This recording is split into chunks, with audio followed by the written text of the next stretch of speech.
Hi, I'm doing my internship at LSSI, Lutheran Social Services in Rockford, Illinois, which is a private child welfare agency. We get all of our cases from DCFS. I'm going to talk about a case that weighs really heavy on my heart, as well as a lot of others at LSSI. There is clearly a lot of disagreement among parties in this case between LSSI, DCFS, the parents' attorneys, and the GAL. I was told at the beginning of my internship, though, that I needed to drop any bias that I had at the door, especially if you have kids in this field, because you can't compare or think, oh my gosh, I would never do this or that, because it's not about what you would or would not do.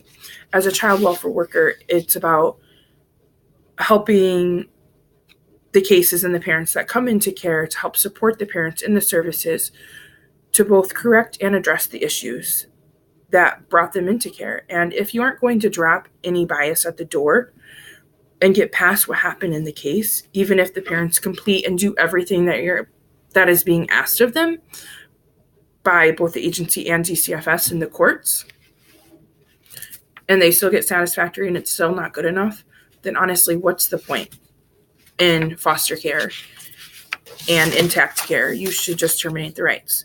So a little bit of background about this case is, it's a family of three, a mom and dad. They were not married at the time. However, they now are.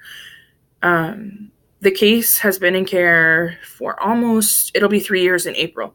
So it's a really long time for a case to be in care still, with no adoption or anything. And the child is a male infant. He was born substance exposed. So the case actually came in as an intact, the services in intact are completely voluntary, and the worker works with the parents and the child in the home to help correct those issues. Because the child was substance exposed to alcohol and pills and a little bit of cocaine, I believe, the child was safety planned at a relative's house so that the mom could go away and get substance abuse treatment and then come back, and they would continue the intact case from there once she got back. However, the safety plan monitor gave the child back to mom and dad without consent. Fast forward, mom and dad one night got high and drunk, and they got into a fight. There was a little bit of domestic violence going on in this case, so mom left to go buy more alcohol. While mom was out, dad was mad at mom and angry, and he took his anger out on the baby that night. Dad shook the baby, hit him, and he stuck a Visine bottle up the baby's rectum, causing anal fissures. I think that this is a part of the abuse that, those at the time, when they read the Merit report documenting the abuse and that kind of stuff, that's where their biases are from right there, because of how severe that was. He called his dad, though, because he knew that what he was doing was out of hand and he couldn't stop. His dad arrived and called the police. The child was immediately placed in with a traditional home. He was 10 weeks old. A traditional home is what a lot of us think of when we think of foster parents.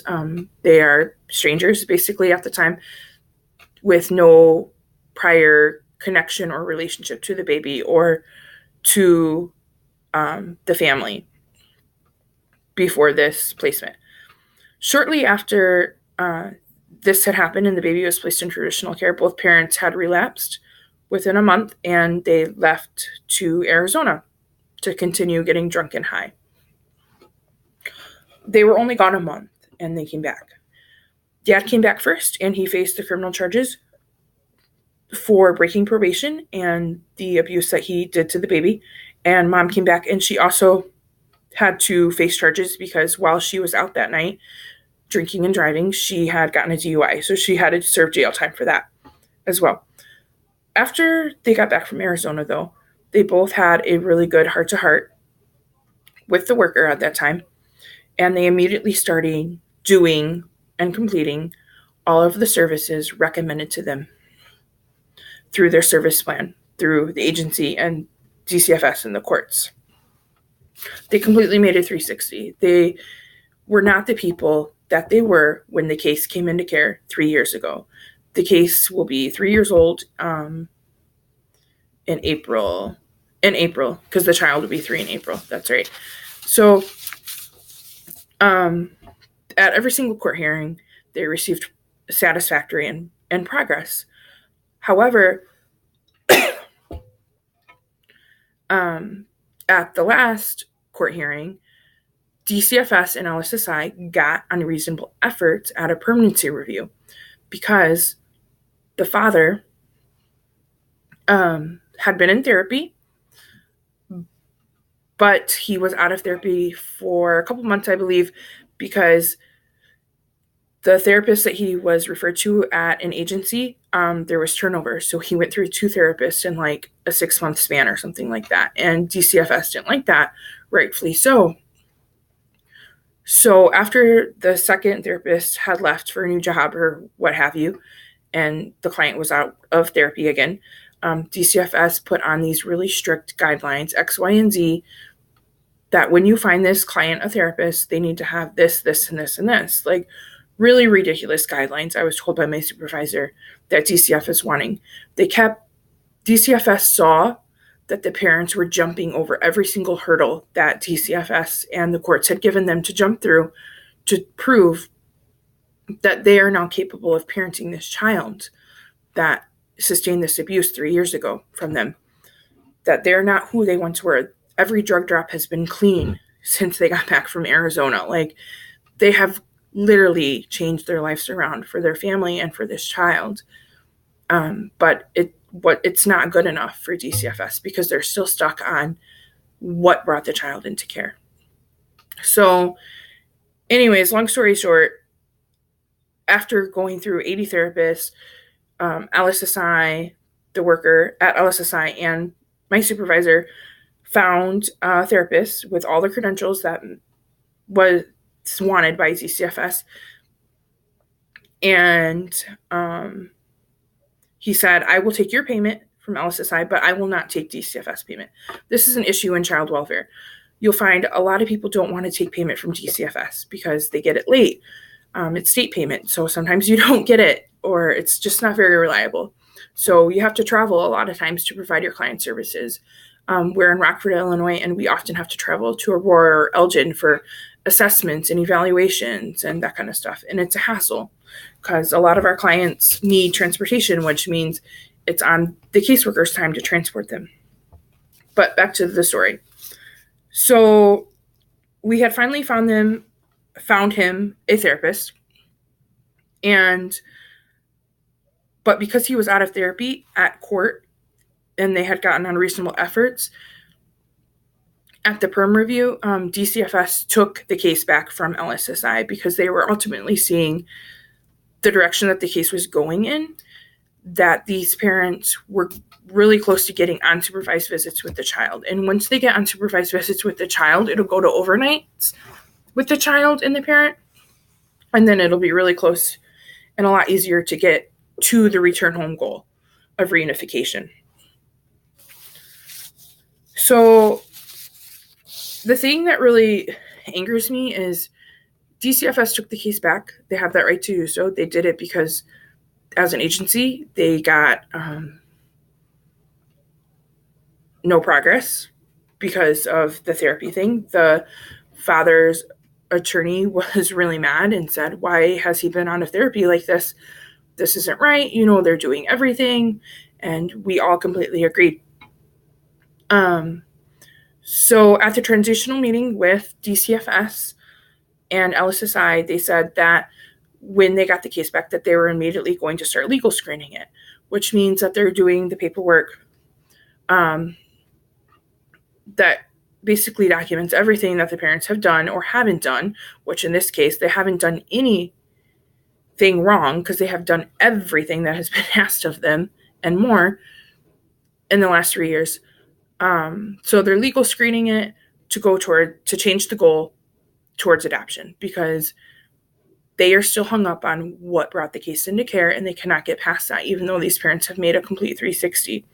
So I know sometimes you see this in child welfare, or you think like, oh, if you do this and this, then you're going to get your kids back. But in this case, like, everything that they did still was not good enough for DCFS. And it would have been fine if at the very beginning, when the case came into care, if the GAL and the attorneys for DCFS, and they all sat down and they said, the abuse that occurred in this case, we feel, is so severe that we're going to call depravity, meaning we're going to basically fast forward the rights for parental termination of rights and go straight to adoption. Like, we're not going to give these parents a chance or anything. But they didn't do that. They gave the parents a chance that the parents deserved, honestly. And the parents proved themselves over and over again. And it still was not good enough.